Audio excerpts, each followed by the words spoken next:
అంబేద్కర్ ఆశయాలు అంబేద్కర్ ఆశయాలు అంబేద్కర్ ఆశయాలు అంబేద్కర్ ఆశయాలు జై కాంగ్రెస్ జై కాంగ్రెస్ జై కాంగ్రెస్ జై కాంగ్రెస్ జై రేవంత్ అన్న జై రేవంత్ అన్న జై రేవంత్ అన్న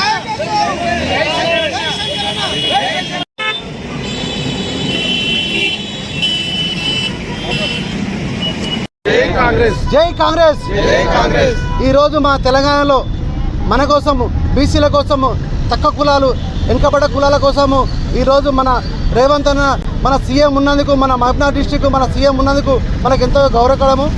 ఆయన ఎల్లకాలం మంచి ఆరోగ్యంతో ఉండి మంచిగా ఉండి మనకు సపోర్ట్ ఇచ్చుకుంటూ మన ఈడ్రపల్లి శంకరన్న మన కోసము బీసీలు సాగలోళ్ళు మంగళోళ్ళు కుమ్మరోళ్ళు వీళ్ళు వెనుకబడ్డ కులాలని చెప్పి మన కోసము అసెంబ్లీలో గొంతెత్తి మాట్లాడిన ఇళ్ళపల్లి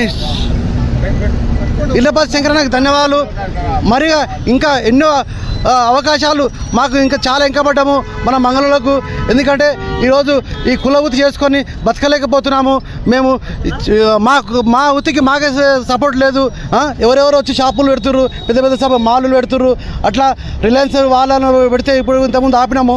ఇప్పుడు కూడా మాకు కూడా ఒక జీవో కావాలని మా ఇళ్ళపల్లి శంకరన్న అసెంబ్లీలో గొంతెత్తి మాట్లాడతారని మా మీద ఆయన మీద మాకు నమ్మకం ఉంది। ఆ నమ్మకాన్ని ఎన్ని చేయడానికి చెప్పి మాకు ఫుల్ నమ్మకము। ఇళ్ళపల్లి శంకరన్న ఇట్లే ఇంకా ముందు మా కోసం ఎంతో సాయం చేస్తాయని, రేవంత్ అన్న మన మహబూబ్నగర్ డిస్టిక్ మన సీఎం అయినందుకు మనకు ఎంతో హెల్ప్ చేస్తాయని, మమ్మల్ని సాగల్ని మంగళలు కుమరలని ఎంబడేసుకొని మాకు ఫుల్ సపోర్ట్ ఇచ్చి మమ్మల్ని వార్డు మెంబర్ కానీ సర్పంచ్లు కానీ ఎన్ని అవకాశాలు ఉంటాయని మాకు సపోర్ట్ ఇచ్చుకుంటూ మమ్మల్ని నెంబర్ తీసుకుపోతాని ఆయన కోరుతున్నాము।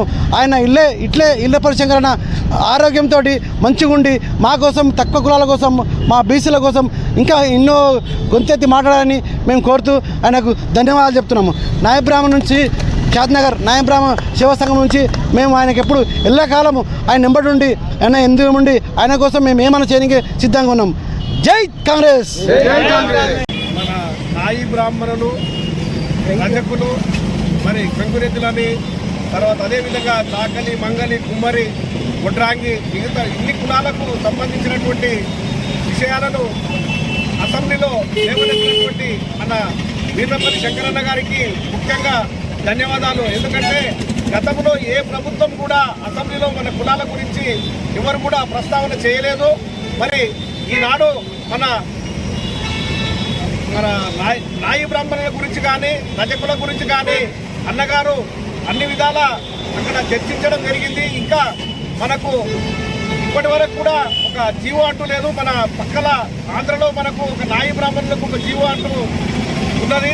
కాబట్టి దయచేసి ఈ జీవో మాకు ఇప్పించి నాయి బ్రాహ్మణ సోదరులందరికీ మాకు ఆ జీవో ఇప్పించినట్లయితే వేరే కులాలు ఈ షాపును పెట్టుకోవడానికి వీలుండదు। మరి మేము ఈ వృత్తిపైనే ఆధారపడి బతుకుతున్నటువంటి చాలా కుటుంబాలు గరీబ్ పేదవాళ్ళు చాలామంది ఉన్నారు। కాబట్టి ఇదే విధంగా అన్నగారు మాకు కృషి చేసి మమ్మల్ని వెన్నట్టు తీసుకుపోతారని చెప్పేసి వారికి ముఖ్యంగా